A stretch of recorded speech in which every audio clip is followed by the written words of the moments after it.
결혼 첫날 밤, 내 머릿속에 번개처럼 스친 첫 생각이었다. 여자의 일생에서 가장 행복해야 할 순간이어야 할 밤. 하지만 아니었다. 촛불도 꽃도 없었고 남편 박서준이 약속했던 낭만적인 제주도 신혼여행은 더더욱 없었다. 대신 나는 기름때 냄새가 밴 미처 세탁하지 못한 이불이 있는 비좁은 침실에서 시댁 식구들과 마주 앉아 있었다. 나는 김유진, 29살, 자유와 독립을 자랑스러워하던 커리어 우먼이었지만 이제는 가족이라는 이름의 세장에 갇힌 신세가 되었다. 나는 한때 존경했던 남편, 서준을 쳐다보았다. 예전에 서준은 항상 번쩍이는 BMW 오토바이를 타고 몸에 딱 맞는 세련된 정장을 입고 사랑과 성공에 대한 멋진 말들을 늘어놓았다. 우리는 그랜드 하치트 호텔에서 열린 결혼식에서 만났다. 그는 신랑 들러리였고 크리스탈 샹들리에 아래에서 눈부시게 빛났다. 2년간의 연애는 고급스러운 카페와 낭만적인 저녁 데이트로 가득했다. 나는 그 이미지를 믿었다. 그가 무릎을 꿇고 내 손에 반짝이는 반지를 끼워주며 천연 다이아몬드라고 여왕처럼 살게 해주겠다고 맹세했을 때 나는 믿었다. 사랑은 눈을 멀게 하고 여자는 쉽게 믿는 법이니까. 하지만 계속하기 전에 채널을 구독하셨는지 확인하고 어느 지역에서 이 영상을 보고 계신지 댓글로 알려주세요. 진실은 그의 집에 처음 인사드리러 갔을 때부터 드러나기 시작했다. 서울의 번화가에 위치한 단독주택. 듣기에는 참으로 부유하고 대단해 보였다. 하지만 무거운 원목 대문을 열고 들어선 공간은 숨쉬기조차 어려울 정도로 어둡고 비좁았다. 그날 시어머니가 될 박 여사는 내 손을 잡았다. 그녀의 눈은 초승달 모양으로 휘어졌고 목소리는 꿀처럼 달콤했다. 나는 그저 착한 며느리 하나 들어와서 오순도순 사는 게 소원이야. 친딸처럼 아껴줄게. 우리 집안에 사람이 귀한데 네가 들어오면 3대의 복이지. 시누이 박서연도 옆에서 거들며 내가 예쁘고 능력 있다고 칭찬했다. 나는 그 달콤한 말에 취해 잔을 비웠지만 그 단맛 뒤에 숨겨진 쓴맛을 전혀 눈치채지 못했다. 그리고 이제 운명의 신혼 첫날 밤 가면이 벗겨졌다. 박 여사는 평소의 상냥한 모습은 온데간데 없이 의자에 앉아 있었다. 그녀는 나를 차갑고 계산적인 눈빛으로 쳐다보며 말했다. 우리 집은 사대가 함께 사는 집이야. 정으로 사는 거지. 너희 둘은 여기서 살아라. 요즘 아파트 월세나 분양받는 건 돈 낭비야. 그 돈으로 사업이나 신경 써. 나는 서준을 쳐다보았다. 나를 변호해 주거나 적어도 약속했던 신혼여행에 대해 설명해 주기를 기대했다. 하지만 그는 고개를 숙인 채 휴대폰만 만지작거리며 내 눈을 피했다. 어머니 말씀이 맞아, 유진아. 서준이 중얼거렸다. 같이 살면 더 좋지. 그리고 가게에 사람도 부족하고 가슴이 답답해졌다. 가게, 그렇다. 박 여사의 가업인 박 여산의 곱창 전골. 서준이 항상 돈을 긁어 모으는 구도심의 맛집이라며 자랑하던 곳. 알고 보니 기존 직원들은 착취를 견디지 못하고 줄줄이 그만둔 상태였다. 그리고 이 갑작스러운 결혼은 뜨거운 사랑 때문이 아니었다. 그것은 인력 채용이었다. 그들은 관리자, 자벽부, 무급 요리사가 필요했다. 그리고 가짜 반지를 낀 새 신부인 내가 바로 그 인력이었다. 그들은 서준의 아내를 맞이한 것이 아니라 평생 법적 구속력이 있는 고급 오너오늘, 여기서는 노예를 비꼬는 말을 채용한 것이었다. 나는 방안을 둘러보며 기다리는 얼굴들을 보았다. 그리고 체념한 듯 고개를 끄덕였다. 등골을 타고 차가운 기운이 흘렀다. 아직 반항할 생각조차 못했지만 마음속으로는 분명히 알 수 있었다. 신혼여행은 시작되기도 전에 끝났고 지옥의 문은 이제 막 열렸다는 것을. 덫은 이미 닫혔고 그들은 서서히 올가미를 조여오기 시작했다. 소란스럽거나 폭력적이지 않았다. 그저 부드러운 말들로 환상이 깨져버린 신혼 첫날 밤이 지나고 일주일 후 박 여사는 세뇌 작전을 시작했다. 얘야, 회사 월급은 쥐꼬리만 하잖아. 출퇴근길은 또 얼마나 힘드니. 그녀는 내 머리카락을 쓰다듬으며 말했다. 그 손길이 소름 끼치도록 다정했다. 우리 가게 관리 좀 맡아다오. 남 좋은 일 시키는 것보다 우리 집으로 돈이 들어오는 게 낫지 않겠니? 나도 이제 늙어서 너만 믿는다. 나는 흔들렸다. 시댁 식구들을 기쁘게 하고 싶은 마음도 있었고 관리자라는 직함이 그럴듯하게 들렸기 때문이다. 나는 사직서를 제출하고 자유로웠던 지난 날들을 정리했다. 이것이 가정을 위한 필요한 희생이라고 스스로를 위로했다. 하지만 나는 틀렸다. 관리자라는 직함은 벌거벗은 진실을 가리기 위한 화려한 껍데기에 불과했다. 나는 고급 노예, 무급 하인이었다. 새벽 4시, 온 도시가 따뜻한 이불 속에서 잠들어 있을 때 나는 몸을 일으켜 오토바이를 타고 노량진 수산시장으로 향했다. 비릿한 생선 냄새, 톡 쏘는 채소 냄새, 상인들의 시끄러운 흥정 소리가 내 새로운 삶의 배경음악이 되었다.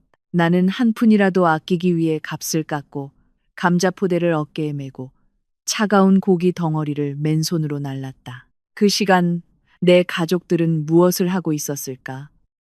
시아버지인 박 회장은 카운터에 작은 왕처럼 거만하게 앉아 있었다. TV 화면에 눈을 고정한 채 이쑤시개를 입에 물고 가끔 내가 테이블을 깨끗하게 닦지 않으면 손가락질을 했다. 자칭 상무인 서준과 귀한 시누이 서연은 VIP석에 다리를 꼬고 앉아 에어컨 바람을 쐬며 유치한 틱톡 영상을 찍고 낄낄거렸다. 새언니, 손 좀 빨리 놀려요. 손님들 기다리잖아요. 서연이 쏘아붙였다. 눈은 여전히 휴대폰 화면에서 떼지 않은 채 나는 이를 악물고 분노를 삼키며 재빨리 음식을 날랐다. 설거지를 하고 재료를 손질하느라 등은 땀으로 흠뻑 젖었다. 화장은 지워져 보쑥한 얼굴이 드러났다. 나는 더 이상 당당했던 김유진이 아니었다. 나는 그저 그들이 남긴 밥으로 움직이는 기계일 뿐이었다. 굴욕의 절정은 비가 억수같이 쏟아지던 어느 날 저녁에 찾아왔다. 가게에 손님이 없자 박 여사는 나에게 온 가족이 먹을 저녁을 준비하라고 했다. 좀 푸짐하게 차려보렴. 요즘 다들 제대로 못 챙겨 먹었잖니. 그녀가 당부했다. 나는 그 저녁 식사에 온 정성을 쏟았다. 얼큰한 김치찌개, 먹음직스러운 갈색 빛깔의 돼지갈비찜, 바삭하게 튀긴 생선, 파릇파릇한 마늘종 볶음. 나는 5가지 요리를 정성껏 차려놓고 적어도 그들이 내 노력을 인정해 줄 것이라고 생각하며 뿌듯해했다. 가족들이 식탁에 앉자 숨 막히는 침묵이 흘렀다. 오직 수저 부딪히는 소리만 들릴 뿐이었다. 박 회장이 갈비찜 한 조각을 집어들었다. 그는 천천히 씹으며 마치 양초를 씹는 듯 얼굴을 찡그렸다.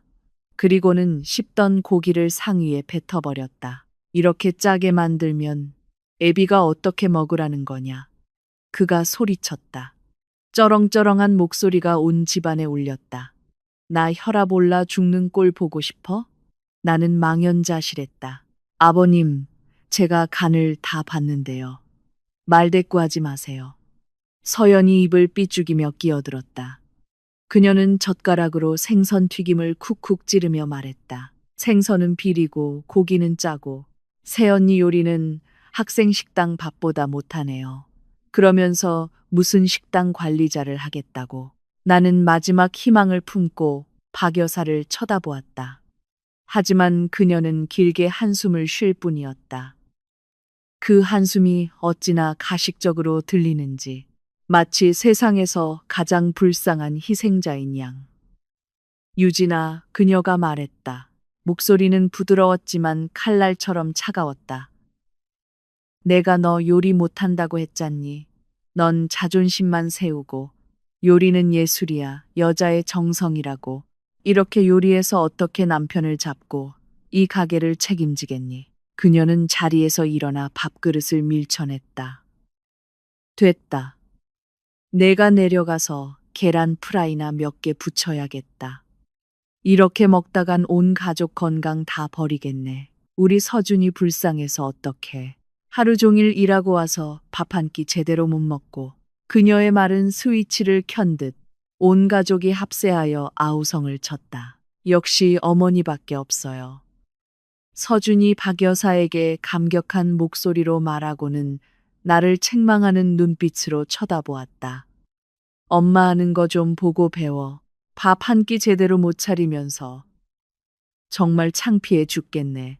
서준은 내가 정성껏 골라놓은 가장 맛있는 살코기 부위를 아무렇지 않게 집어들었다. 그는 그것을 박 여사의 그릇에 놓아주고 다음으로 서현에게 집어주었다. 그는 내가 그 자리에 앉아 떨리는 손으로 젓가락을 쥔 채 하얀 밥 위로 눈물을 뚝뚝 흘리는 것을 무시했다. 그들은 단지 내 음식을 비난하는 것이 아니었다. 그들은 내 자존감을 부수고 있었다. 그들은 내가 쓸모없고 서투르며 이 가족의 짐이라는 것을 믿게끔 나를 조종하고 있었다. 그들이 나를 거두어 준 것에 감사해야 한다고. 나는 고개를 숙이고 눈물 젖은 밥을 입에 넣었다.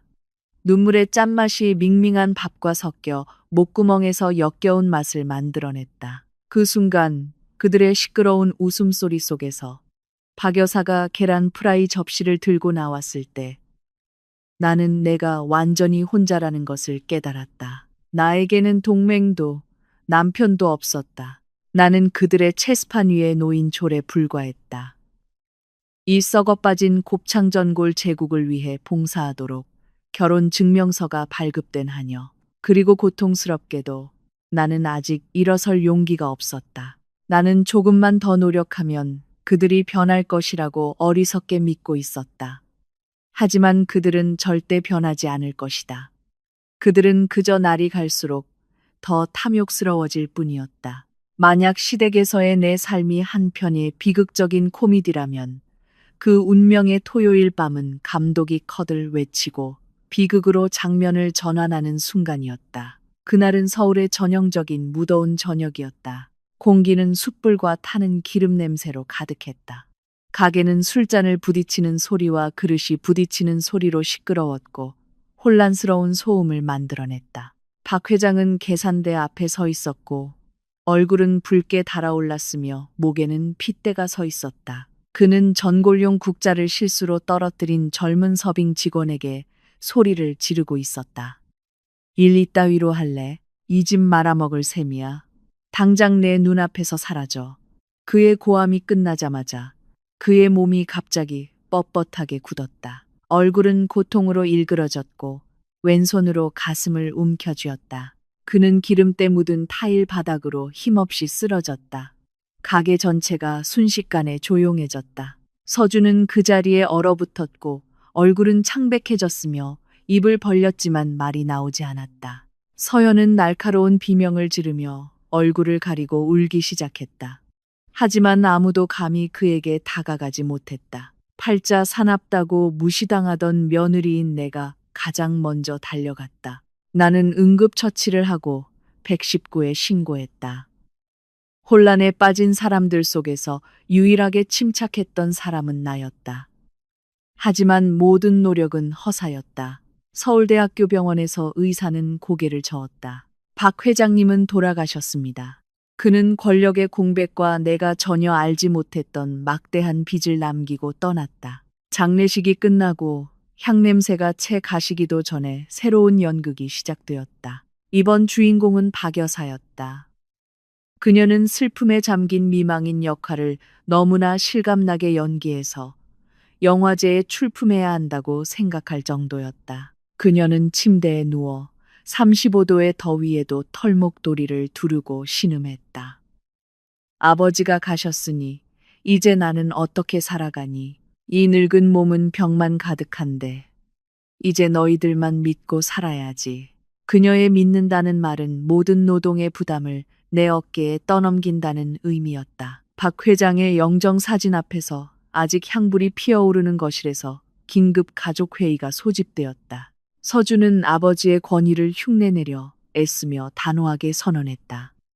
이제부터 내가 이 가게의 사장이다. 서연이는 이미지와 마케팅을 담당하는 부사장을 맡을 거다. 그리고 당신은. 그는 나를 쳐다보며 시선을 피했다.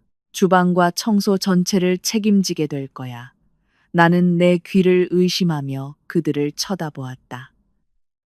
전골 한 그릇 가격도 모르는 사장 서준. 사진 찍고 앱으로 보정하는 것밖에 모르는 부사장 서연.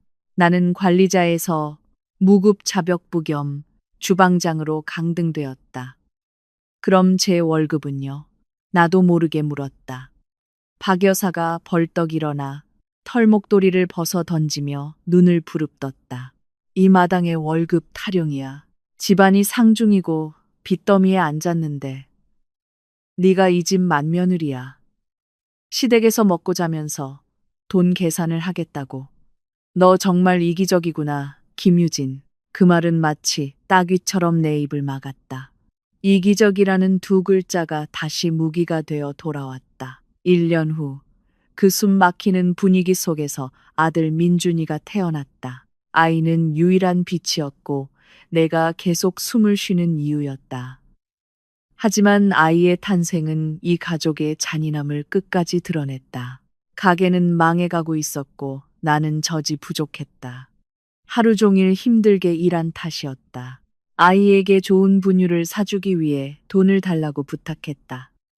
박 여사는 입술을 삐죽이며 구겨진 5만 원짜리 지폐 한 장을 식탁에 던졌다.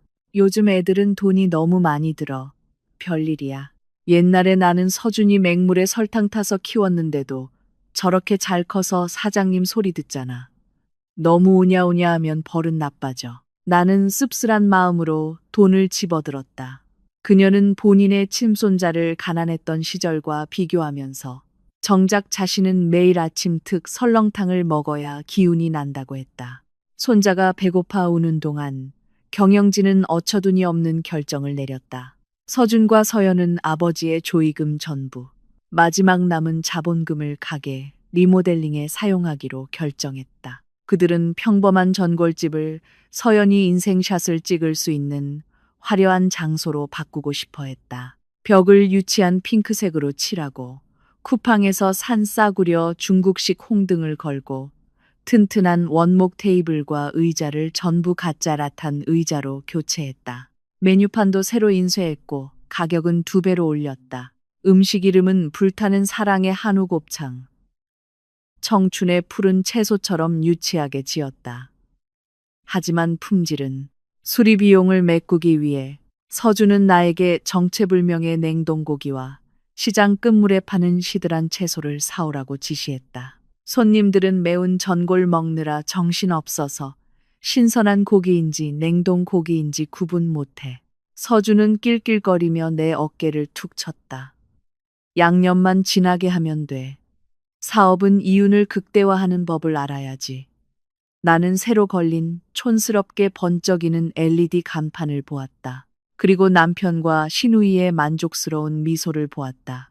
그리고 세제에 갈라진 내 손을 내려다보았다. 그들은 모래 위에 성을 쌓고 있었다. 그리고 그 성이 무너질 때 이 잔해를 치워야 할 사람이 누구일지 나는 확실히 알고 있었다. 사장도 부사장도 아닌 어두운 주방 구석에 묵묵히 서 있는 아내라는 이름의 하녀. 서준과 서연이 사온 싸구려 홍등은 이제 이 제국의 처참한 실패를 비웃는 붉은 눈처럼 천장에 매달려 있었다. 내 예상대로 그들 남매의 경영 전략은 효과를 발휘했다. 하지만 정반대의 효과였다. 단골 손님들은 한 번 와서 하늘 높은 줄 모르는 가격표와 유치한 음식 이름을 보고 퍽퍽한 냉동 소고기를 맛본 후 고개를 저으며 다시는 돌아오지 않았다. 몰락은 눈 깜짝할 사이에 일어났다.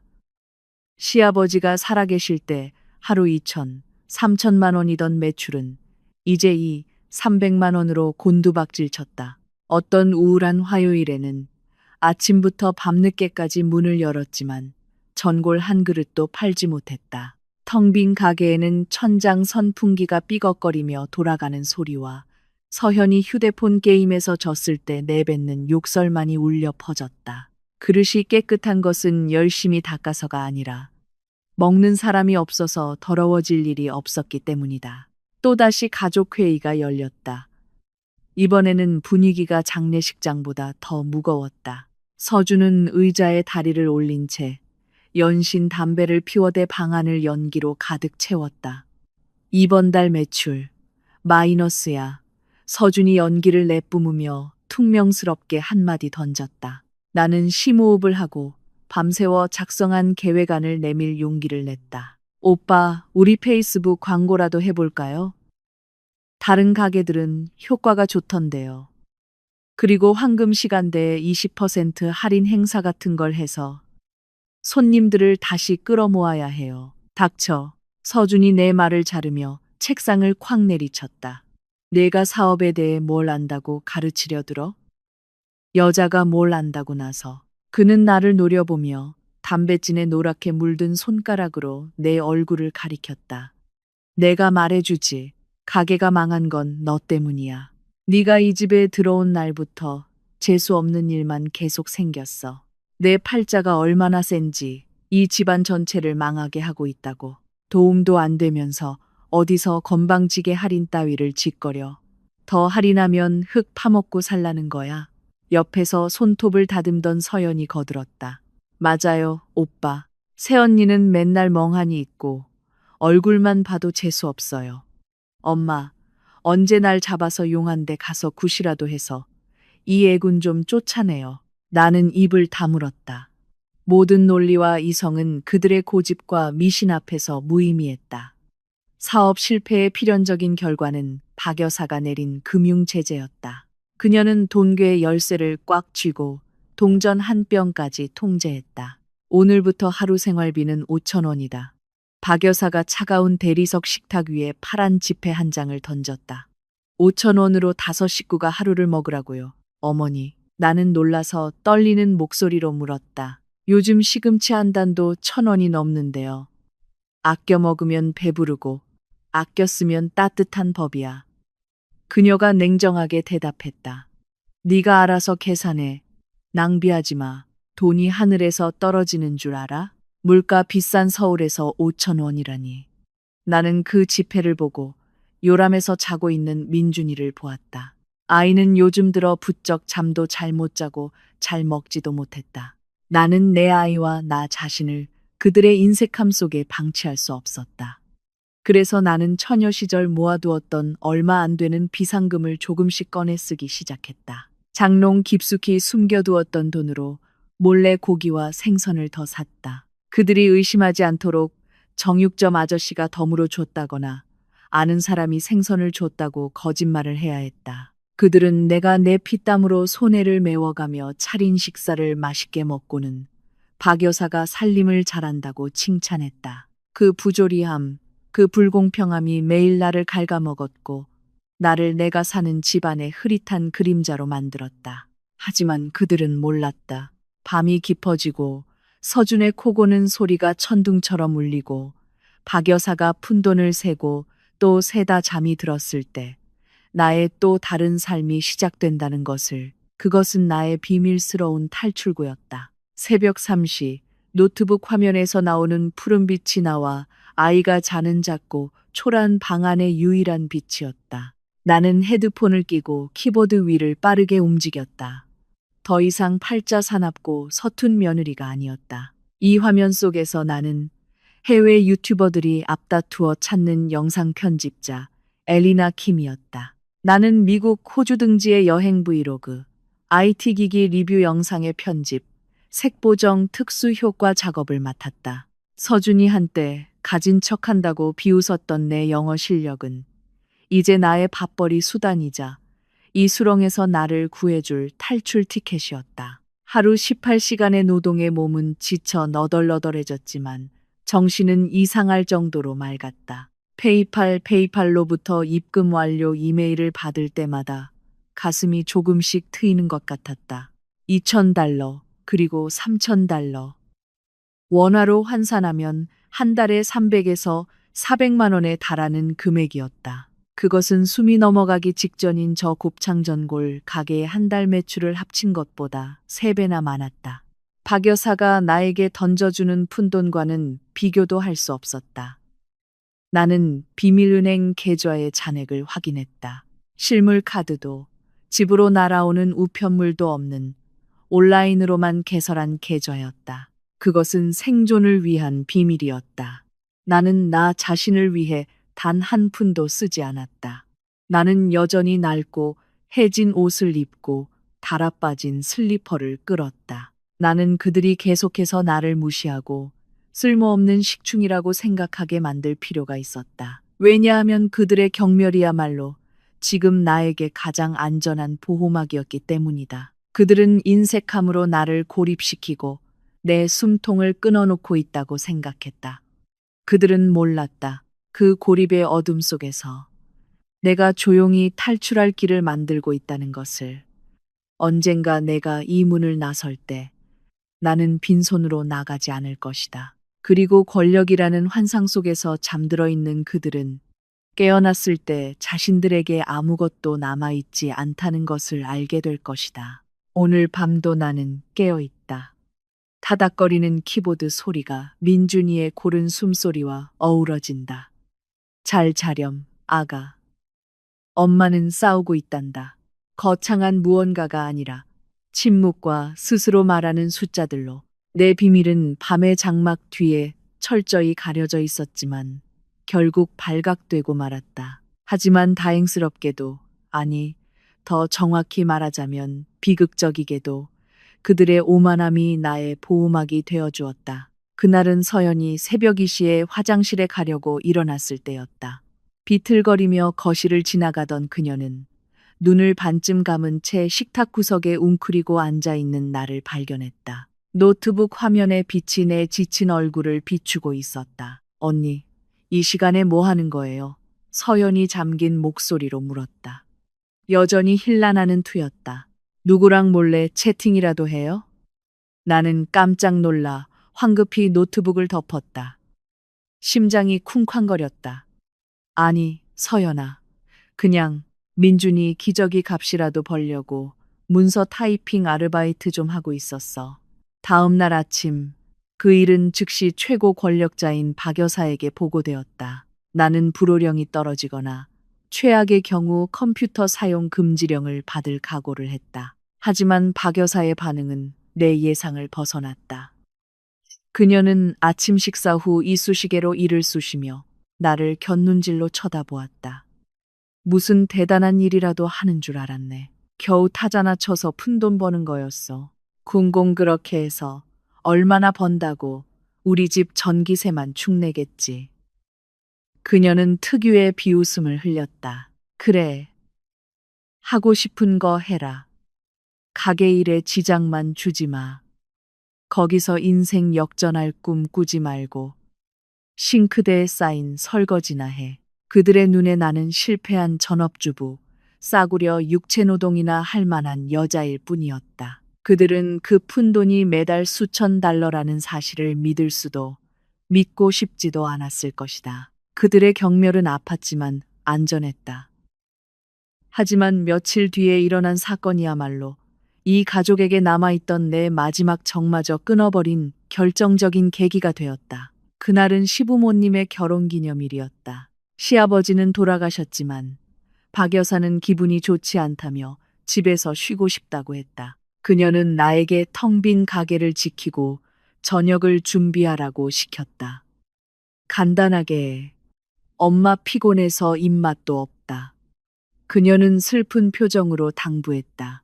나는 알겠다고 대답하고 주방에서 그녀가 좋아하는 바지락죽을 끓였다. 저녁 7시 가게에는 손님 한 명 없었다. 나와 민준이는 인스턴트 죽을 먹고 있었다. 아이는 잘 먹었지만 묽은 죽그릇을 보는 내 마음은 쓰렸다. 그때 내 휴대폰이 울렸다. 페이스북 알림이었다. 서연이 새로운 사진을 올린 것이었다. 나는 사진을 열어보았고 손에 들고 있던 숟가락이 죽그릇 위로 쨍 소리를 내며 떨어졌다. 사진 속에는 그들 세 사람, 박 여사와 서준, 그리고 서연이 고급스러운 레스토랑에 앉아 있었다. 따뜻한 노란 조명 아래 식탁은 먹음직스러운 바비큐와 신선한 해산물로 가득했다. 박 여사는 새로 산 실크 원피스를 입고 환하게 웃으며 레드 와인 잔을 들고 있었다. 오후에 피곤하고 슬픈 모습은 온데간데 없었다. 그들은 강강술래 뷔페에 있었다. 그리고 서연이 쓴 캡션이 내 눈에 도전장처럼 박혔다. 힘든 날들을 이겨낸 나와 가족을 위한 보상. 우리 가족 사랑해. 힘든 날들을 이겨내. 누가 힘들었는데? 누가 이겨냈는데? 여기 앉아 인스턴트 죽을 먹고 있는 나인가? 아니면 1인당 5만 원 가까이 하는 뷔페에서 돈을 펑펑 쓰고 있는 저들인가? 그들은 뻔뻔하고 노골적으로 외식을 했다. 그들은 나와 친손자를 집에 버려두고 가게를 보게 하면서 그동안 가게에 얼마 안 되는 매출, 혹은 더 나쁘게는 내가 몰래 채워 넣은 돈으로 호의호식하고 있었다. 밤 10시 그들이 돌아왔다. 세 사람에게서는 고기 굽는 연기 냄새와 싸구려 향수 냄새가 진동했다. 그들은 거실에 앉아 있는 나를 보기 전까지 시끄럽게 웃고 떠들었다. 조금의 부끄러움도 한마디의 설명도 없었다. 서준이 구겨진 종이 뭉치를 내 앞 테이블에 던졌다. 이거 받아. 그가 술기운이 섞인 목소리로 명령했다. 나는 그것을 집어들었다. 오늘 저녁 식사 영수증이었다. 30만 원이 넘었다. 그리고 서현과 박 여사가 자라사라에서 쇼핑한 옷값 영수증도 함께 있었다. 총액은 거의 100만 원에 가까웠다. 이걸로 뭐 하라고요? 나는 차갑게 물었다. 질문 한 번 희한하게 하네. 서준이 눈을 부릅뜨고 넥타이를 풀어 의자에 던졌다. 이거 전부 식당 접대비랑 직원 유니폼 비용으로 처리해. 이번 달 매출이 낮으니까 비용을 높게 잡아서 적자 보고하고 세금 탈루해야지. 그리고 그는 잠시 망설이다가 솔직하게 말했다. 금고에서 돈 꺼내서 이걸 메꿔놔. 엄마가 그러는데 이건 나와 서연이의 관리수당으로 식당에서 지급하는 거래. 나는 100만 원짜리 영수증 뭉치를 쳐다보았다. 그들이 하루 저녁에 먹고 노는데 쓴 돈이었다. 오늘 아침 박 여사는 나에게 5천 원을 던져주며 아껴 써야 따뜻하다고 했다. 내 아들은 이웃에게 얻어온 낡은 옷을 입어야 했다. 나는 아들에게 줄 우유를 사기 위해 새벽 3시에 몰래 일해야 했다. 이건 더 이상 무심함이 아니었다. 이건 착취였다. 그들은 내 노력을, 내 아들의 미래를 빨아먹고 있었고 뻔뻔하게도 나에게 그것을 합법화하라고 강요하고 있었다. 나는 서준을 만족스럽게 배를 쓰다듬고 있는 박 여사를, 페이스북 좋아요 숫자를 세느라 정신없는 서연을 보았다. 처음으로 나는 슬프지 않았다. 슬픔은 희망이 남은 사람들을 위한 사치였다. 지금 내 안에는 혐오감만이 가득했다. 나는 말없이 영수증을 하나씩 집어들었다. 손이 떨리지 않았다. 알았어요. 내가 짧게 두 마디 했다. 서준은 내가 언제나처럼 순종적으로 굴복했다고 생각하며 비웃었다. 착하네. 장부 처리 잘해놔. 그는 몰랐다. 내가 그 영수증 뭉치를 집어드는 순간이 이 결혼의 마침표를 찍는 순간이라는 것을. 그날 밤 나는 잠들지 않았다. 나는 비밀은행 계좌에 접속했다. 프리랜서 일로 늘어나는 잔액을 보았다. 원래는 그 돈의 일부를 써서 부엌을 수리해주거나 서연이 갖고 싶어 하던 원피스를 사줘서 집안의 평화를 유지할 생각이었다. 하지만 아니, 단 한 푼도 더는 안 돼. 나는 새로 받은 월급 전액을 내 아들 박민준의 이름으로 된 장기 예비기금으로 이체했다. 나는 거래 성공 메시지를 보며 어둠 속에서 미소 지었다. 그들은 나에게 회계 처리를 하라고 했다. 좋아, 나는 공정하게 계산할 것이다. 그들은 감정의 이자는 다 먹어치웠다. 이제 그들의 잔인함에 대한 원금을 갚을 차례였다. 나는 노트북을 닫고 민준이를 품에 안았다. 아이의 젖냄새가 끓어오르는 분노를 가라앉혔다. 기다려, 아가. 나는 속삭였다. 거의 다 끝났어. 우린 곧 여기서 벗어날 거야. 6월의 서울은 불볕더위였다. 40도의 열기가 낡은 주택의 구석구석을 파고들어 집을 거대한 용광로로 만들었다. 거실 에어컨은 지난주에 고장났지만 서준은 수리할 돈이 없다며 아내와 아이가 땀을 뻘뻘 흘리는 것을 방치했다. 그러면서 자신과 서연은 매일 밤 에어컨이 빵빵한 카페를 전전했다. 땀띠로 등이 울긋불긋해진 민준이가 안쓰러워 나는 쿠팡에서 산 작은 고무 풀장을 좁은 베란다에 내놓았다. 나는 물을 채우고 고무오리 몇 마리를 띄워주었다. 아이가 물장구를 치며 까르르 웃는 소리는 이 지옥 같은 현실 속에서 내 영혼을 구원하는 유일한 맑은 소리였다. 하지만 그 기쁨은 오래가지 않았다. 오후 5시쯤 박 여사가 돌아왔다. 그녀는 미용실에서 두피 마사지를 받고 머리를 하고 오는 길이었다. 머리는 잔뜩 부풀려져 스프레이로 단단히 고정되어 있었고 얼굴은 나이든 주름을 가리기 위해 짙은 화장을 하고 있었다. 그녀는 지난달 서준에게 신용카드로 할부 구매를 강요했던 아이폰 14 프로 맥스 보라색 모델 화면에 눈을 고정한 채 걸어오고 있었다. 서연이 어디 갔니? 엄마가 보낸 이 사진 좀 봐봐. 그녀는 휴대폰에서 눈을 떼지 않고 베란다로 걸어 나오며 소리쳤다. 그리고 그녀의 하이힐 앞굽이 내가 풀장에 물을 채우기 위해 사용하던 호스에 걸렸다. 비극적이면서도 우스꽝스러운 광경이 내 눈앞에서 펼쳐졌다. 박 여사는 비틀거리며 허공에 손을 휘젓다가 앞으로 넘어졌다. 그녀는 바닥에 넘어지지 않았다. 민준이의 고무 풀장에 얼굴을 박았다. 첨벙.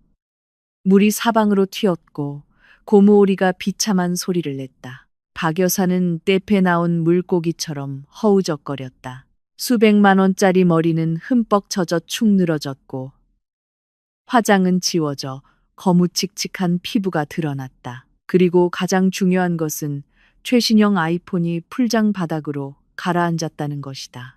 나는 황급히 달려가 그녀를 일으키려 했다. 하지만 그녀의 몸에 손이 닿기도 전에 문가에서 날카로운 비명이 터져 나왔다. 세상에, 언니가 엄마 밀었어요.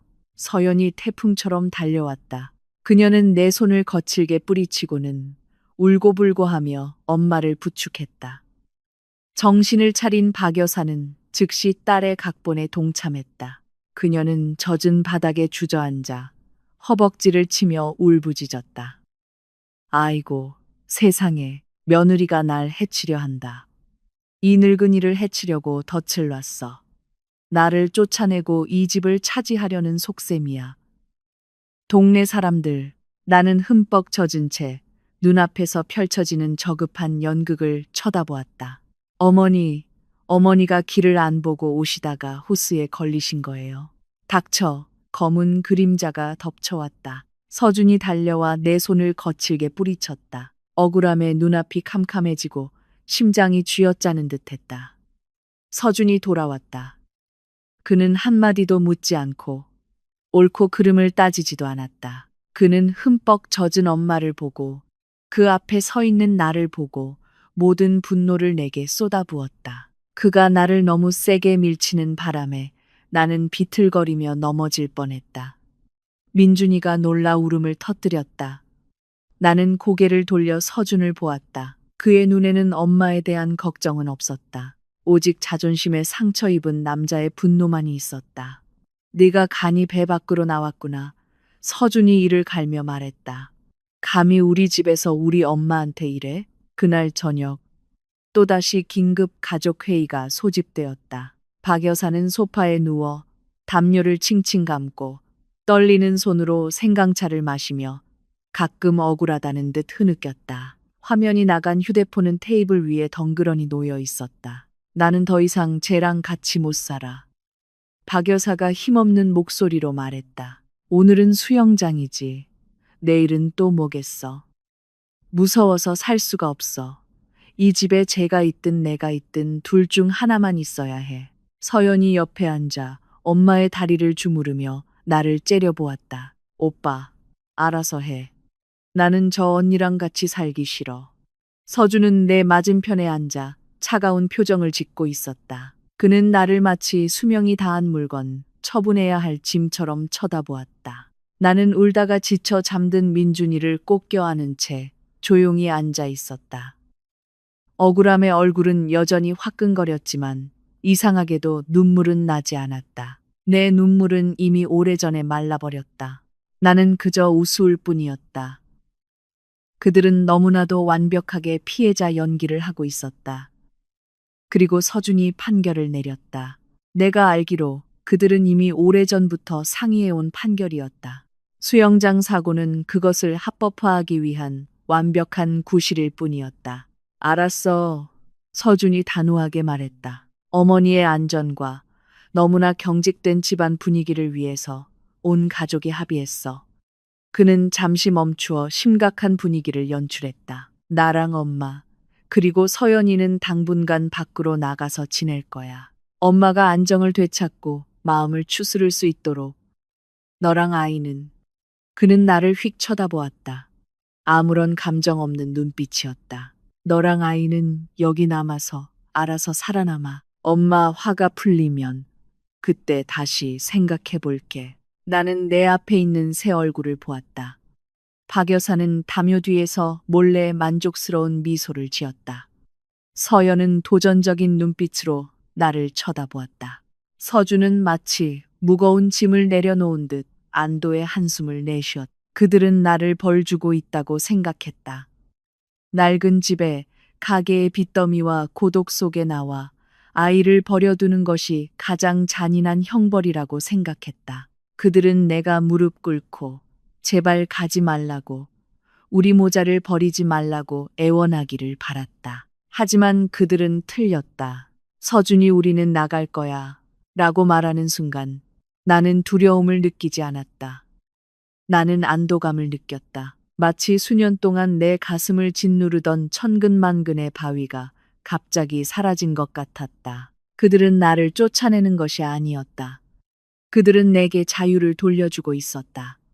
나는 고개를 들어 서준의 눈을 똑바로 쳐다본 후 박 여사를 보았다. 나는 애원하지 않았고 설명하지도 않았다. 나는 그저 천천히 그리고 단호하게 고개를 한 번 끄덕였다. 내가 말했다. 내 목소리는 너무나 평온해서 서준이 오히려 당황한 듯했다. 다들 가세요. 제가 집을 지키고 있을게요. 그들은 승리자의 기세로 떠났다. 짐 덩어리를 벗어 던진 것에 기뻐하며 자신들이 곧 천국으로 들어갈 것이라고 착각했다. 그들은 자신들이 방금 자신들의 미래에 종지부를 찍었다는 사실을 전혀 알지 못했다. 그리고 나는 곰팡이 냄새나는 텅 빈 집 한가운데서 처음으로 진심으로 미소 지었다. 게임은 이제부터 시작이었다. 그들의 의사결정은 수영장 사고 이후의 충동적인 생각이 아니었다. 그것은 치밀하게 계획되고 계산된 작전이었고 박 여사의 넘어짐은 제거 버튼을 누르기 위한 완벽한 구실이었을 뿐이다. 그날 밤 집안 분위기는 슬픈 이별이 아니라 재산 도피에 가까웠다. 서준은 거실 한가운데 서서 서현과 박 여사에게 짐 싸는 것을 지시했다. 그는 나를 얼음장 같은 눈빛으로 쳐다보았다. 부부의 정은 조금도 남아있지 않았다. 우리는 엄마가 요양할 수 있도록 새로 계약한 고급 오피스텔로 이사 갈 거야. 여긴 너무 답답하고 풍수도 안 좋아서 엄마 건강이 나아질 수 없어. 너랑 아이는 여기 남아. 알아서 살아남아. 그리고 그는 마치 은혜를 베푸는 듯한 역겨울 정도로 뻔뻔한 말투로 덧붙였다. 아이는 나중에 보러 올게. 엄마 쉬는데 전화해서 방해하지 마. 나는 부엌 문틀에 기대어 그들이 짐을 나르는 것을 지켜보았다. 그들은 감 나가는 것은 모두 가져갔다. 할부로 산 65인치 커브드 TV, 내가 아껴서 산 에어프라이어, 심지어 내가 민준이를 위해 아껴두었던 수입 유기농 우유 한 상자까지. 박 여사는 서연에게 그것을 여행 가방에 억지로 쑤셔 넣으라고 시켰다. 가져가, 얘야. 새집 가서 마실 거라도 있어야지. 여기 둬봤자 쟤는 좋은 줄도 몰라. 그녀는 내가 들으라는 듯이 소리쳤다. 나는 아무 말도 하지 않고 그저 지켜보았다. 그리고 서준이 여행 가방을 들기 위해 몸을 숙였을 때 그의 재킷 주머니에서 임대차 계약서가 무심코 떨어졌다. 나는 재빨리 훑어보았다. 내 눈앞에서 춤추는 숫자들에 온몸이 얼어붙는 듯했다. 시그니엘 레지던스, 월세 400만 원, 6개월 선납, 한 달에 400만 원. 그 숫자가 내 머릿속에서 큰 폭발음처럼 울렸다. 그들은 그 거금을 어디서 구했을까? 가게는 적자에 허덕이고 월급도 없는데, 그리고 나는 씁쓸하고 처절한 진실을 깨달았다. 그것은 가게의 비자금이었다. 지난 1년 동안 내가 적자를 메우고 가게 운영을 유지하고 남편의 체면을 지켜주기 위해 내 아르바이트 수입으로 조용히 채워 넣었던 그 돈. 그들은 금고에 돈이 아직 남아있는 것을 보고 가게 계좌가 플러스인 것을 보고 서준의 경영 능력이 뛰어나다고 착각했거나 아니면 그것이 내 피땀 어린 돈이라는 것을 뻔히 알면서도 자신들의 허영심을 채우기 위해 아무렇지 않게 빼돌린 것이다. 어느 쪽이든 이 잔인함은 인간이 견딜 수 있는 한계를 넘어섰다. 그들은 내가 매일 5천 원을 받아 장을 보던 바로 그 아내의 돈으로 최고급 레지던스를 임대해 왕족 같은 삶을 살고 나와 내 아이를 이 낡아빠진 집에 버려두고 떠나는 것이었다. 밤 11시 용달 트럭이 문 앞에 섰다. 그들은 도망치듯 떠났다. 박 여사는 차에 오르며 한 번도 손주를 돌아보지 않았다. 서연은 자기가 키우는 개를 안고 있었다. 민준이의 밥값보다 비싼 수입 사료를 먹는 개였다. 서준이 마지막으로 나왔다. 그는 내 앞에서 잠시 멈췄다.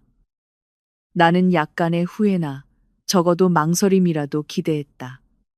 하지만 아니었다. 집 더럽히지 마. 주말에 남은 정장 몇 벌 가지러 들를게.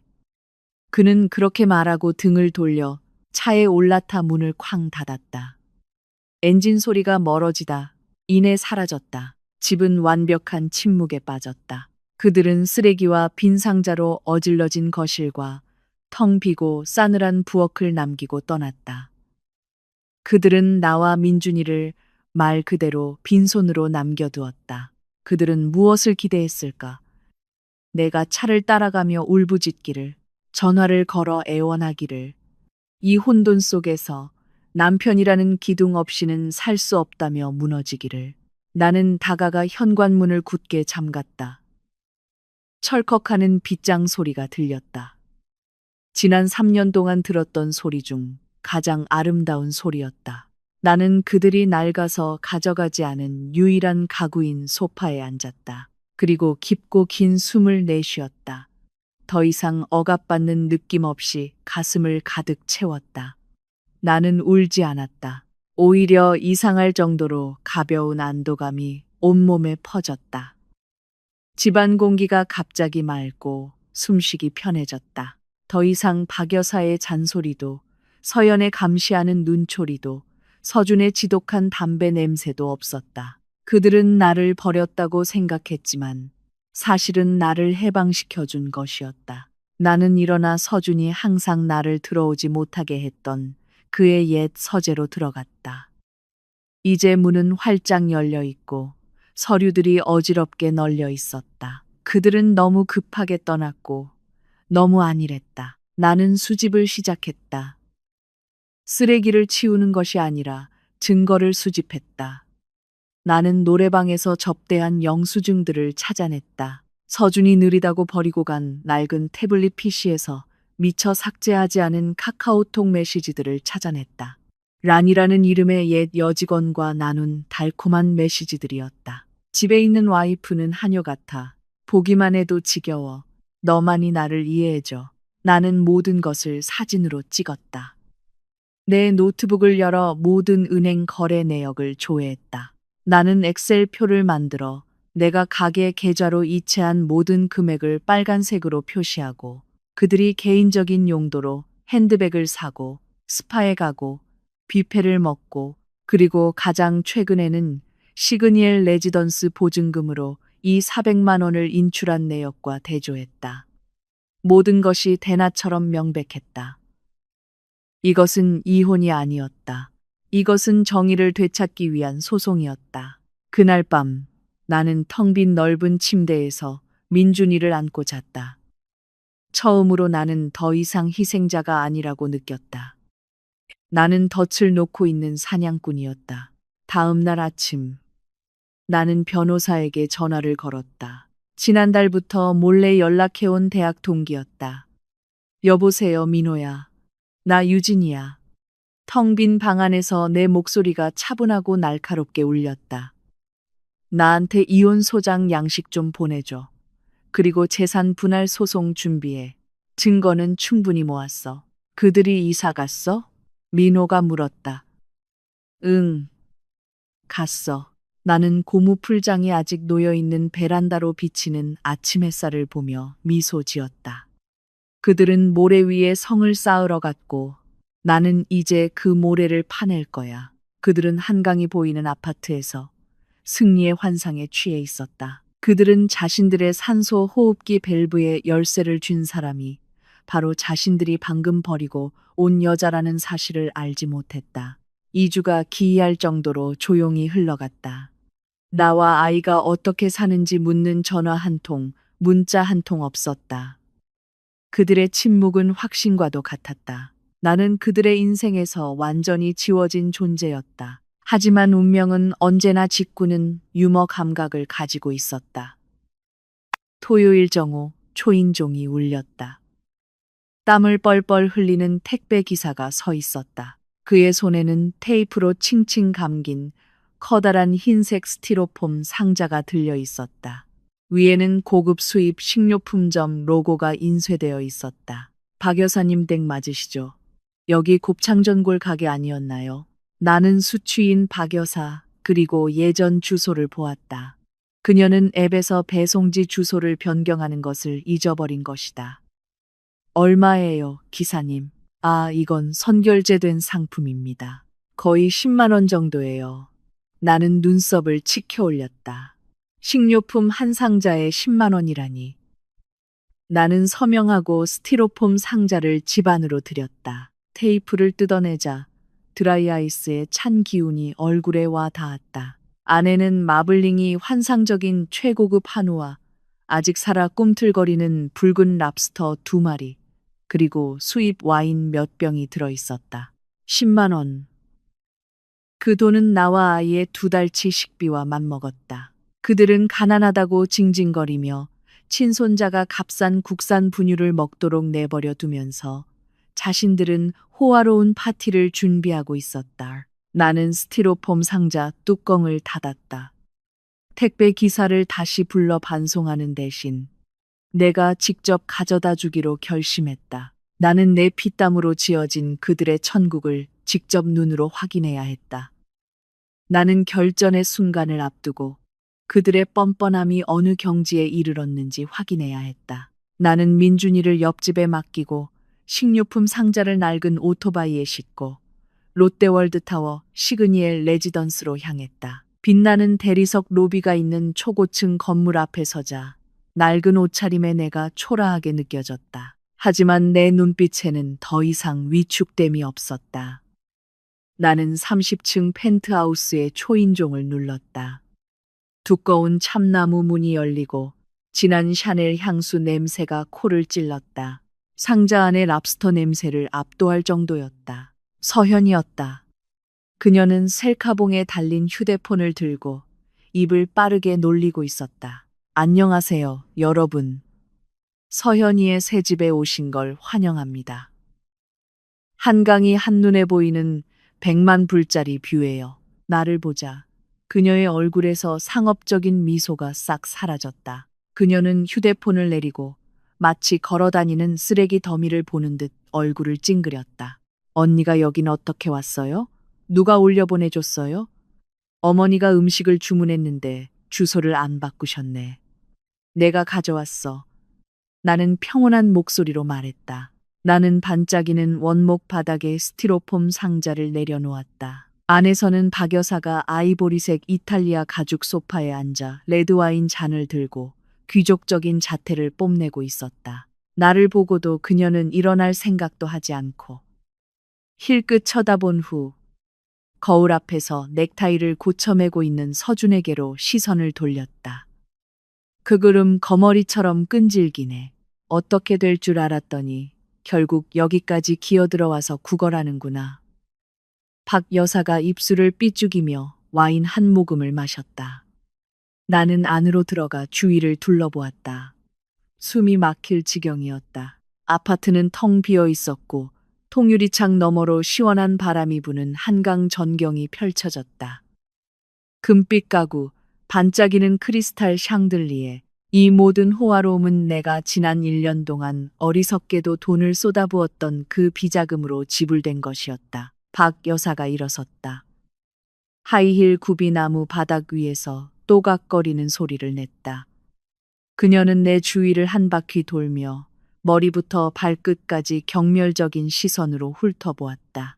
눈 크게 뜨고 잘 봐. 보이지? 너라는 애군 덩어리가 없으니까 우리 집안이 바로 이렇게 잘 풀리잖아. 너라는 재수 없는 기운에서 벗어나니까 우리 인생이 피는 거야. 이게 바로 이 집안의 진짜 수준이야. 서준이 다가와 어머니의 어깨를 가볍게 두드리고는 나를 윗사람이 아랫사람에게 은혜를 베푸는 듯한 눈빛으로 쳐다보았다. 봤지? 우리도 이제 새로운 삶을 시작했어. 너를 여기 들여서 바닥을 더럽히게 하는 게 아니었는데 그래도 옛 정이 있으니까. 그는 잠시 멈추고 비웃었다. 돈의 매력에 지나치게 자신만만한 남자의 미소였다. 이렇게 하자. 저기서 사는 게 너무 힘들어서 다시 이 집에 와서 봉사하고 싶으면 내가 허락해 줄게.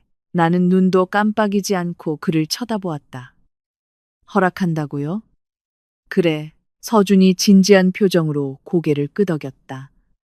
너랑 아이가 여기 와서 사는 걸 허락해 줄게. 하지만 조건이 있어. 그는 손가락을 펴서 하나씩 셌다. 첫째, 너는 부엌 뒤에 있는 가정부 방에서 자야 해. 안방과 거실은 가족의 사적인 공간이야.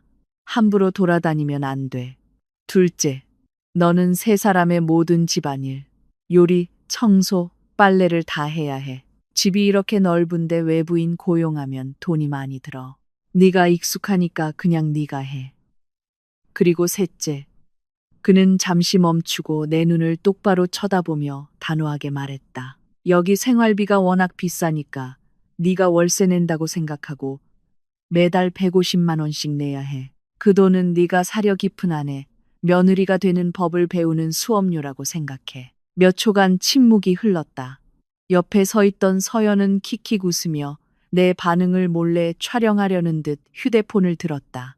박 여사는 고개를 끄덕이며 만족스러워했다. 이것이 내가 무릎 꿇고 감사해야 할 엄청난 은혜라고 생각하는 듯했다. 그들은 내가 다시 노예로 돌아오기를 원했다. 아니, 노예보다 더 못한 존재로. 노예는 밥이라도 얻어먹는다. 그들은 내가 그들을 섬기기 위해 집주인에게 거꾸로 돈을 내는 하녀가 되기를 원했다. 이 뻔뻔함은 모든 윤리 도덕의 한계를 넘어섰다. 내 가장 풍부한 상상력마저도 뛰어넘었다. 등골을 타고 차가운 기운이 흘렀지만 두려워서가 아니라 너무나 어이가 없어서였다. 그리고 나는 웃음을 터뜨렸다. 처음에는 작게 시작된 웃음소리가 점점 커져 넓은 거실을 가득 메웠다. 나는 눈물이 날 정도로 웃었다. 세 사람은 어안이 벙벙했다. 서연의 입가에 걸려있던 미소가 굳었다. 박 여사는 미간을 찌푸리며 마치 내가 미치기라도 한 듯 한 걸음 물러섰다. 뭐가 웃겨? 너 미쳤어. 서준이 모욕감에 얼굴이 붉어지며 소리쳤다. 나는 웃음을 멈추고 손으로 눈가에 눈물을 닦았다. 내 얼굴은 폭풍 전의 호수처럼 고요해졌다. 나는 서준을 똑바로 쳐다보았다. 그의 등골을 오싹하게 만드는 날카로운 시선이었다. 친절에 감사해요. 내가 말했다. 목소리는 가벼웠지만 한기가 서려 있었다. 하지만 저는 하녀가 되려고 온 게 아니에요. 나는 가방에 손을 넣어 미리 준비해둔 두꺼운 서류 뭉치를 만졌다. 나는 당신들에게 한 가지를 돌려주고 내 것을 되찾으러 왔어요. 그들은 여전히 서로를 멍하니 쳐다보며 무슨 일이 일어날지 이해하지 못했다. 그들은 여전히 내가 순한 양이라고 생각했다. 그들은 그 양이 방금 그들의 굴 앞에서 늑대로 변신했다는 것을 몰랐다. 서류 뭉치가 강화유리 테이블에 부딪히는 소리가 건조하게 울려 퍼지며 아파트를 감싸고 있던 만족스러운 분위기를 깨뜨렸다. 이게 당신들의 친절에 대한 내 대답이에요. 서준이 미간을 찌푸리며 맨 위 서류를 집어들었다. 굵은 글씨로 인쇄된 이혼 소장이라는 글자를 보자마자 그의 동공이 수축했다. 너 미쳤어. 서준이 소장을 내던지며 웃었지만 목소리는 이미 몇 음정 떨리고 있었다. 이혼? 누굴 겁주려고? 나를 떠나면 뭘 먹고 살 건데? 뭘로 아이를 키울 건데? 아니면 옛날 그 돼지 우리로 돌아가서 울고불고 하려고? 소파에 앉아있던 박 여사가 혀를 찼다. 또 돈 뜯어내려고 쇼를 하는구나. 서준아, 그냥 무시해. 남편 없는 여자는 머리 없는 뱀 같은 거야. 며칠 지나면 알아서 빌러 돌아올 테니까. 나는 그녀에게 대꾸하지 않았다. 나는 천천히 가방에서 아이패드를 꺼내 화면을 켰다. 차가운 푸른빛이 내 얼굴을 비추며 그들이 한 번도 본 적 없는 냉정하고 잔인한 평온함을 반사했다. 당신들은 내가 당신들 돈으로 사는 줄 알았나요? 내가 물었다. 손가락이 터치스크린 위를 스쳤다. 그 곱창전골 가게가 황금알을 낳는 거위인 줄 알았어요? 나는 아이패드를 그들 쪽으로 돌렸다. 화면에는 붉은색 숫자로 가득 찬 상세한 엑셀표가 나타났다. 똑똑히 보세요. 내 목소리가 한 글자 한 글자 명확하게 울렸다. 지난 12개월 동안 가게의 실제 매출. 순이익은 매달 마이너스 500만 원. 서준 씨의 사장 월급은 0원. 서연 씨의 부사장 월급도 0원. 서준이 달려들어 믿을 수 없다는 듯이 숫자를 쳐다보았다. 회계 장부에는 금고에 돈이 있다고 했어. 매달 내가 생활비랑 접대비로 돈을 뺐는데도 말이야. 어떤 회계 장부요? 나는 씁쓸한 미소를 지었다. 제가 회계 담당이고 제가 금고직이었으니까요. 제가 유일하게 그 가게 금고가 오래전에 바닥났다는 걸 아는 사람이죠. 나는 표의 다음 탭으로 넘어갔다. 이것이 치명타였다. 당신들은 가게에 손님이 뚝 끊기고 빚더미에 앉았는데도 어떻게 스파에 가고 명품 가방을 사고 이 400만 원짜리 아파트를 임대할 돈이 있었는지 궁금해 본 적 없나요? 방 전체가 쥐 죽은 듯 조용해졌다. 박 여사는 떨기 시작했고 손에 든 와인잔이 넘칠 듯 흔들렸다. 제 돈이었어요. 내가 힘주어 말했다. 제가 하루에 3가지 일을 하며 매일 새벽 4시까지 해외 파트너들과 일해서 번 돈이에요. 남편의 허울뿐인 체면을 지켜주기 위해, 시어머니가 세상에 떳떳하게 고개 들고 다니시게 하기 위해 제 개인 돈을 회사 계좌에 소매 매출이라는 명목으로 몰래 입금했어요. 너 거짓말이야. 박 여사가 창백해진 얼굴로 더듬거렸다. 네가 무슨 그런 능력이 있어. 넌 그냥 설거지나 하는 애잖아. 그 설거지하는 애가 한 달에 0달러를 벌었네요. 어머님. 나는 차가운 시선으로 응수했다. 이 아파트 첫 달 월세와 보증금, 이 400만 원, 바로 제가 우리 민준이 생명보험 들어주려고 모아둔 돈이었어요. 하지만 서준 씨는 그게 아내의 피땀 어린 돈인 줄도 모르고 가게 금고에서 몽땅 빼갔죠. 서준은 망연자실했다. 방금 전에 오만함과 거만함은 사라지고 자신이 가장 경멸했던 사람에게 기생해 살았다는 사실을 깨달은 자의 극심한 혼란만이 남았다. 하지만 나는 멈추지 않았다. 나는 방구석에 움츠리고 있는 서연을 향해 돌아섰다. 그리고 당신, 이미지 담당 부사장님, 나는 페이스북 앱을 열어 에어플레이를 통해 거실의 대형 TV 화면에 띄웠다. 맛집 공유 커뮤니티에 수많은 게시물이 65인치 선명한 화면에 뚜렷하게 나타났다. 별점, 1점 식당, 수천 개의 분노에 찬 댓글, 소고기에서 냄새나요. 직원 태도가 불량하고 손님과 싸우려 들어요. 주인 여자가 비아냥거리고 태도가 불손함. 박여산의 곱창전골, 양두구 육경에 머리를 걸어놓고 개고기를 판다의 전형. 절대 가지 마세요.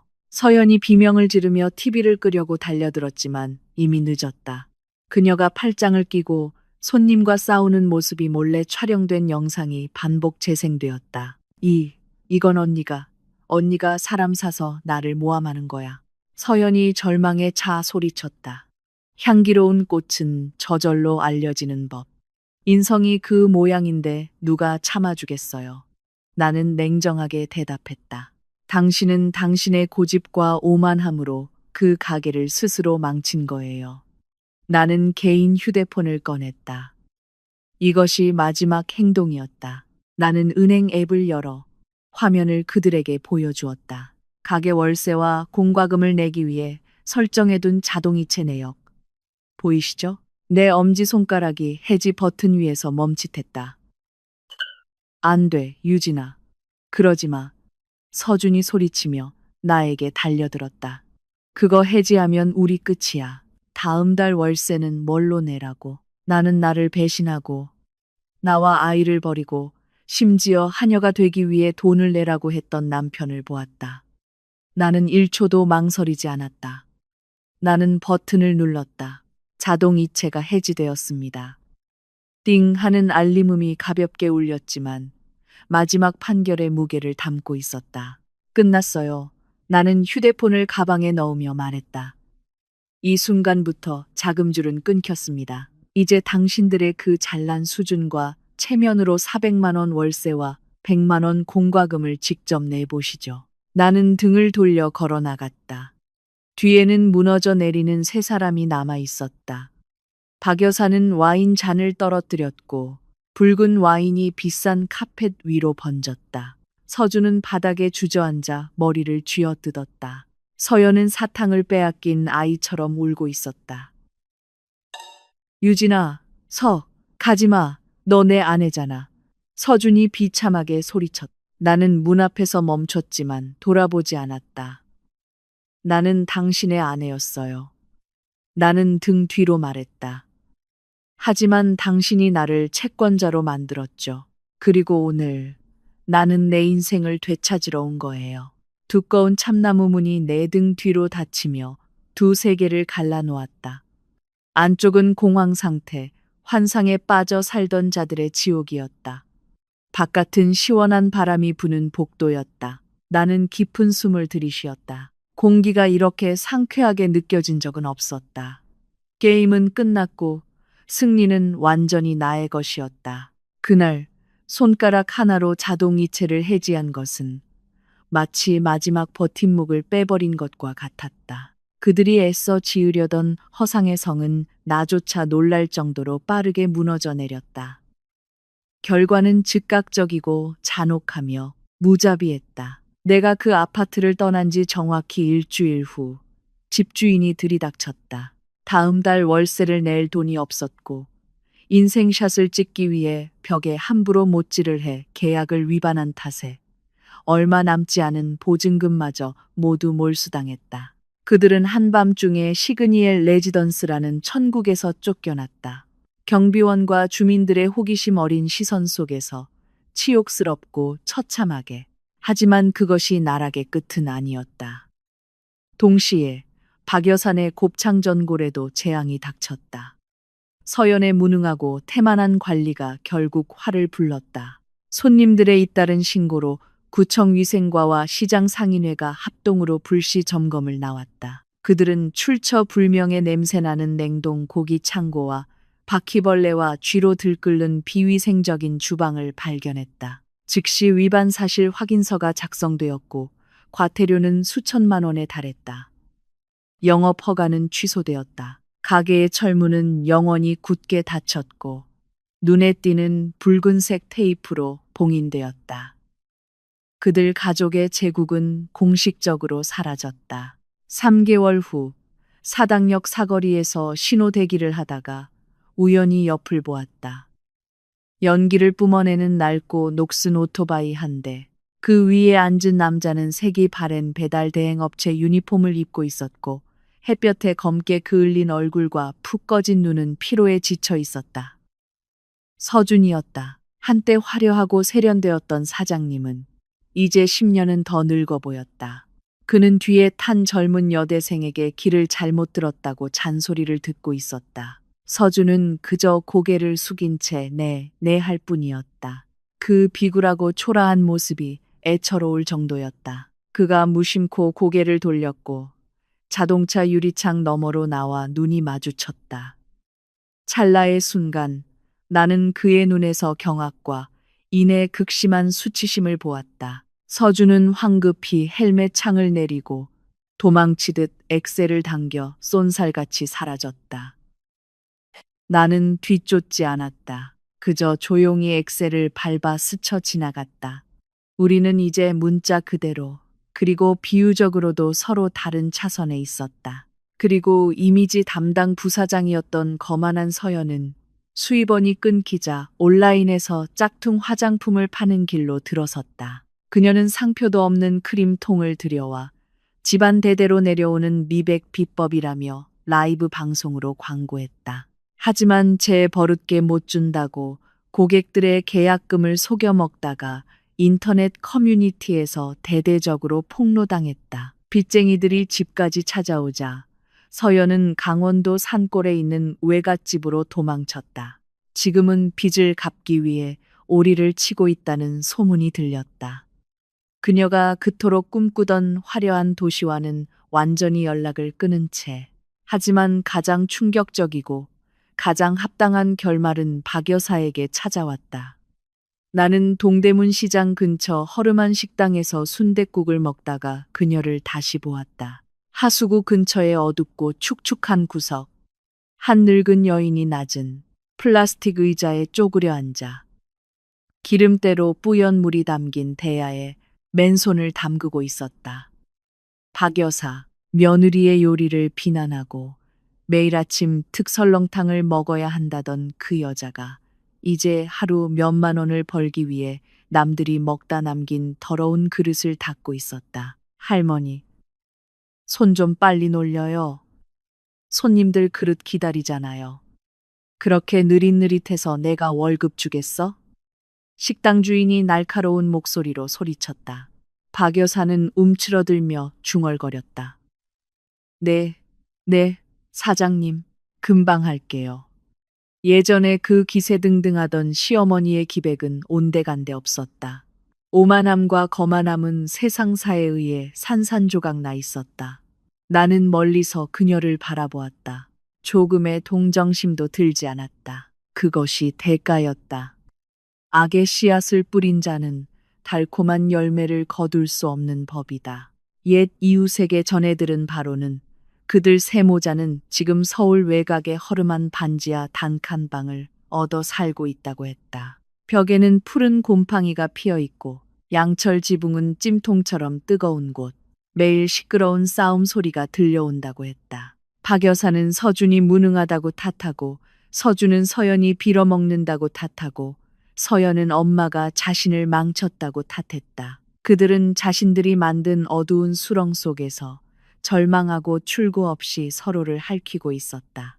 그리고 나는 자동차 백미러에 비친 나를 보았다. 32살에 독립적이고 빛나고 생기 넘치는 여성. 수년간 모은 돈과 쌓아온 실력은 내가 음식 전문 미디어 회사를 차리는데 도움이 되었다. 밤을 새워가며 외국 클라이언트와 일했던 날들이 보상받았다. 고객들이 줄을 서서 나를 찾아왔다. 나는 더 이상 유진이라는 하녀가 아니었다. 나는 대표이사, 내 운명의 주인이었다. 나는 하얀색 벤츠를 몰아 고급 주상복합 아파트 단지 입구로 들어섰다. 임대가 아니었다. 이곳은 내 집이었다. 한강이 시원하게 내려다 보이는 침실 3개짜리 아파트. 등기부 등본상의 소유주는 김유진. 나는 민준이의 손을 잡고 엘리베이터에 탔다. 훌쩍 자란 아이는 깔끔한 옷을 입고 제잘제잘 웃으며 말했다. 엄마, 오늘 우리 뭐 먹어요? 뭐든지. 우리 아들이 좋아하는 거면 뭐든지. 우리는 햇살이 가득한 아파트로 들어섰다. 나는 베란다로 나가 아래로 펼쳐진 분주한 서울 시내를 내려다 보았다. 개미처럼 작은 자동차 행렬, 저 혼란스러운 군중 속 어딘가에 아마도 서주는 푼돈을 벌기 위해 오토바이 사이를 비집고 다닐 것이다. 나는 깊은 숨을 들이쉬었다. 거실에서 퍼져나오는 은은한 향초 냄새를 즐겼다. 자유, 성공, 그리고 진정한 평화의 냄새. 나는 박 여사가 했던 말을 떠올렸다. 너라는 애군 덩어리에서 벗어나니까 우리 인생이 피는 거야. 그녀는 절반은 맞았다. 누군가의 인생은 정말로 피어났다. 하지만 그건 나였다. 나는 미소 지으며 유리문을 닫았다. 과거의 모든 소음과 먼지를 바깥에 차단했다. 내 인생은 이제부터 시작이었다. 이 이야기는 침묵이 항상 굴복을 의미하는 것은 아니며 자신의 가치를 아는 여성의 가장 날카로운 준비일 수 있다는 것을 강력하게 증명한다. 결코 가족이라는 이름이 당신을 착취와 경멸의 족쇄에 묶어두도록 내버려 두지 마라. 경제적 독립이야말로 자유의 문을 여는 만능 열쇠다. 선의가 배신으로 돌아왔을 때 자신을 구하기 위해 용감하게 손을 놓아라. 인과응보의 법칙은 언제나 공평하다. 탐욕과 게으름을 심은 자는 반드시 쓴 열매를 거두게 될 것이다. 그리고 꿋꿋하게 노력하는 사람은 언제나 자신만의 눈부신 후광을 찾게 될 것이다.